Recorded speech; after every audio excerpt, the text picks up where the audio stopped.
Dear student, it is part 2 of our chapter number 10. Now, in this part we will know about silk fiber.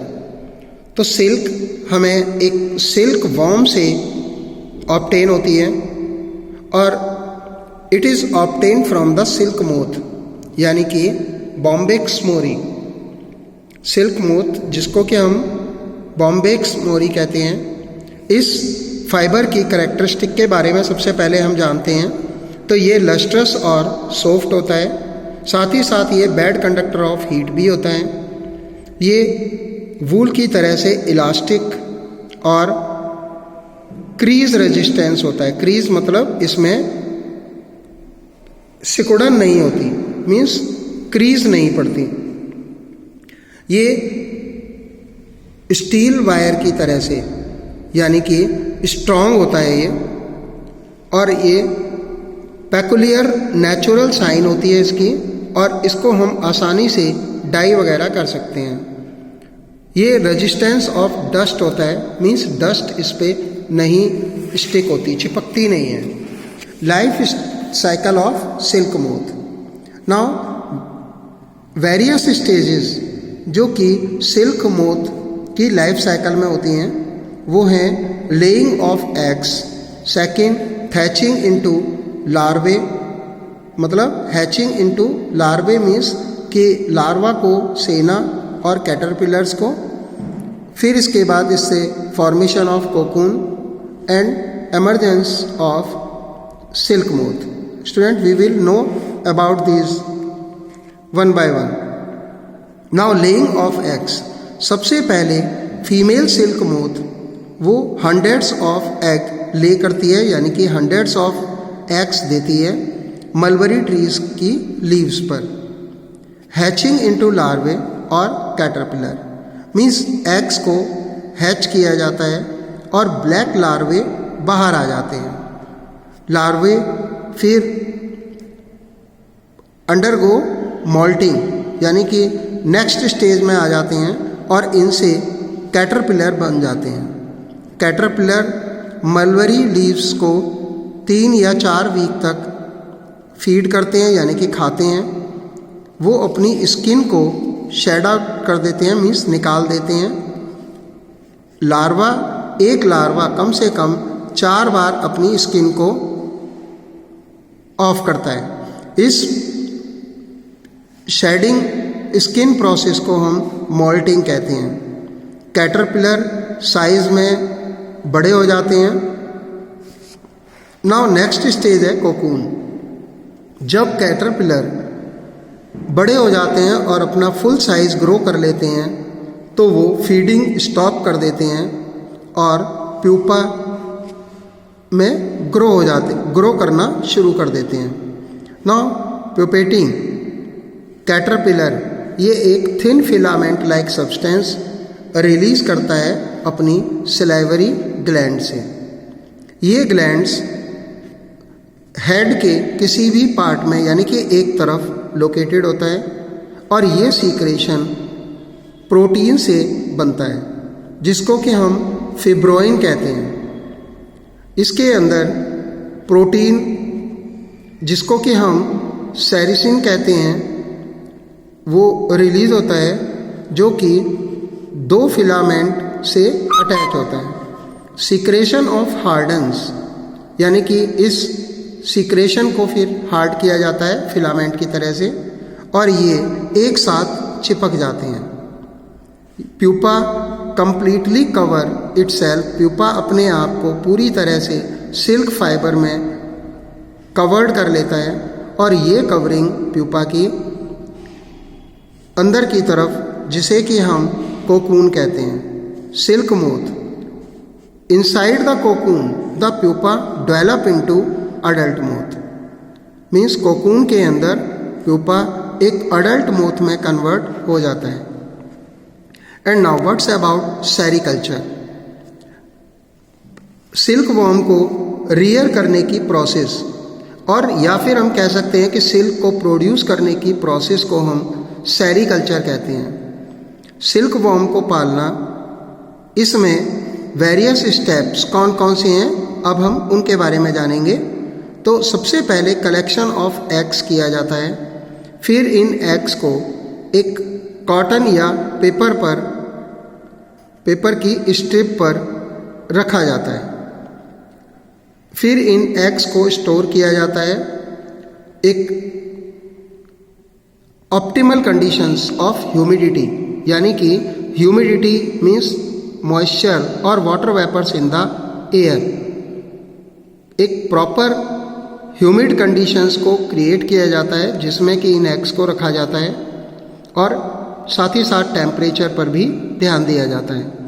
अब hatching of लार्वे, यानी कि egg को hatch करके larva में convert किया जाता है और कैटरपिलर्स को ग्रो किया जाता है।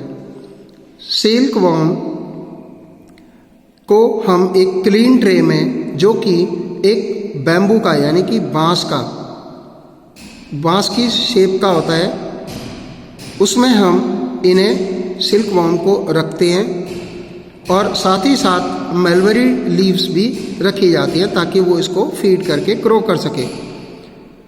अब न्यूज़पेपर्स को फैला दिया जाता है इस ट्रे के ऊपर और मॉइस्चर को एब्जॉर्ब कर लिया जाता है लीव से और cleaning and removal of faecal pellets, यानी कि इनको क्लीन कर दिया जाता है।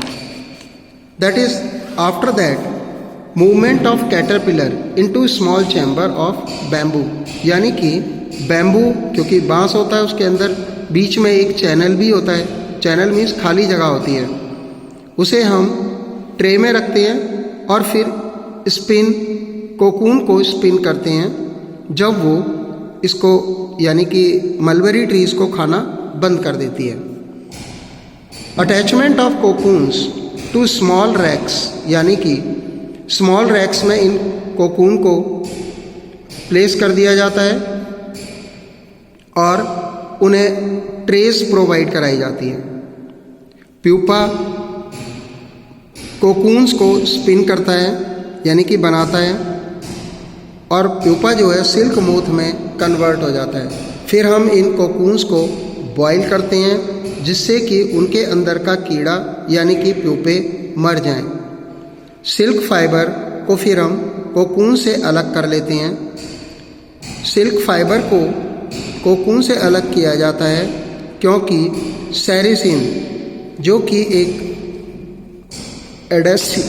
एडेसिव केमिकल है और ये सिल्क फिलामेंट्स को क्या करता है, चिपका के रखता है। तो इसको हम क्या करते हैं, हीट करते हैं। इस प्रोसेस को हम डी गमिंग कहते हैं। डी गमिंग मीन्स जो उसके ऊपर गम होता है उसे हम उतार देते हैं। नाउ नेक्स्ट वन प्रोसेस है रीलिंग। तो थ्रेड्स को हम बाहर निकालते हैं कोकून से, इस प्रोसेस को हम रीलिंग कहते हैं। अब रीलिंग मशीन्स के द्वारा की जाती है और थ्रेड्स को अनवाइंड किया जाता है। फाइबर्स जो कि हमें इस प्रोसेस में मिलता है उसको हम रॉ सिल्क कहते हैं। Now after that dyeing of raw silk, यानी कि डाई किया जाता है रॉ सिल्क को। रॉ सिल्क फाइबर फिर डाई किया जाता है डिफरेंट कलर्स में, फिर इसे हम थ्रेड्स में स्पन करते हैं। सिल्क थ्रेड से हम सिल्क क्लॉथ बनाते हैं। इंडिया सेकेंड लार्जेस्ट प्रोड्यूसर है सिल्क का in the world. 90% of mulberry silk वो कर्नाटका से, आंध्र प्रदेश, तमिलनाडु और उत्तर प्रदेश से आती है। असम, मध्य प्रदेश और उड़ीसा ये भी कुछ स्टेट्स हैं जो कि बड़ी मात्रा में सिल्क को प्रोड्यूस करते हैं।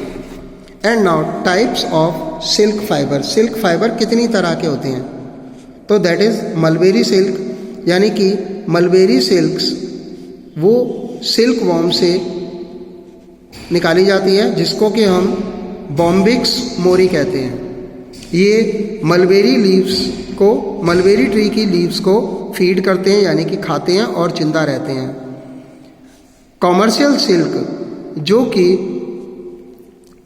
वर्ल्ड में सबसे ज़्यादा वैरायटी की होती हैं। ये सिल्क फाइबर हम कोकून से प्राप्त करते हैं और ये सॉफ्ट, शाइनी, इलास्टिक और स्ट्रांग होती है। नाउ तस्सार सिल्क, ये हमें सिल्क वॉर्म से मिलती है और उस सिल्क वॉर्म को हम एंथ्रेरिया मेलिटा कहते हैं, जो कि प्लांट्स जैसे कि जामुन के ट्रीज पर मिलती है, क्योंकि ये उसी से अपना फूड लेते हैं। तस्सार जो है इसकी रफ टेक्सचर होती है और ये ज़्यादातर नेचुरल डीप गोल्ड कलर की होती है, लाइट ब्राउन कलर में भी ये पाई जाती है। इसके छोटे छोटे फाइबर होते हैं और ये इंटीरियर आइटम्स पहनने में, यानी कि इंटीरियर आइटम्स बनाने में हेल्पफुल होते हैं। Now oak tassar, it is a fine, यानी कि ये एक फाइन वैरायटी का तस्सार सिल्क होता है जो कि हमें सिल्क वॉर्म से मिलता है, जिसको कि हम एंथ्राइया प्रोएली कहते हैं। इस सिल्क वॉर्म को खाने के लिए ओक प्लांट्स की ज़रूरत होती है। नाउ कोसा सिल्क, कोसा सिल्क हमें सिल्क वॉर्म से मिलता है जो कि साल ट्री की लीव्स खाता है। ये सॉफ्ट और शाइनी होती है टेक्सचर में। ये ट्रेडिशनल इंडियन साड़ीज़ को बनाने में हेल्पफुल होता है। नाउ मूंगा सिल्क, ये गोल्डन येलो कलर्ड की सिल्क होती है और ये हमें एंथ्राइया असमेनिसिस सिल्क वॉर्म से प्राप्त होती है। ये ज़्यादातर सोयलू और सोम प्लांट की लीव्स को खाते हैं, जैसे कि तस्सर ये किस पे ग्रोन करते हैं, ट्रीज पे। नाउ हेल्थ हैजर्ड इन सेरिकल्चर, अब मैनुअल हैंडलिंग ऑफ कोकून, वो ब्लिस्टर, पीलिंग ऑफ स्किन और माइनर स्किन इन्फेक्शंस कई बार देखे गए हैं जो वर्कर्स फैक्ट्रियों में वर्क करते हैं। केमिकल्स जो डाई करने के लिए यूज़ किए जाते हैं वो आई इरिटेशन कर सकती हैं और स्किन का इन्फेक्शन होने का खतरा रहता है। लंग्स और ब्रीथिंग प्रॉब्लम्स भी पाई जाती हैं। नाउ अगर वेंटिलेशन एप्रिशिएट ना हो तो, और या फिर हाई टेम्परेचर हो, humidity, noise due to running of machines, ये हार्मफुल इफ़ेक्ट प्रोड्यूस करती हैं ऑन द वर्कर्स पे। तो स्टूडेंट, इस तरह से our chapter is complete. Now read the chapter and in next step we will do question answer and fill up of this book.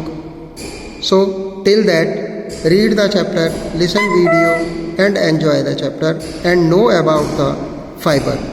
Thanks.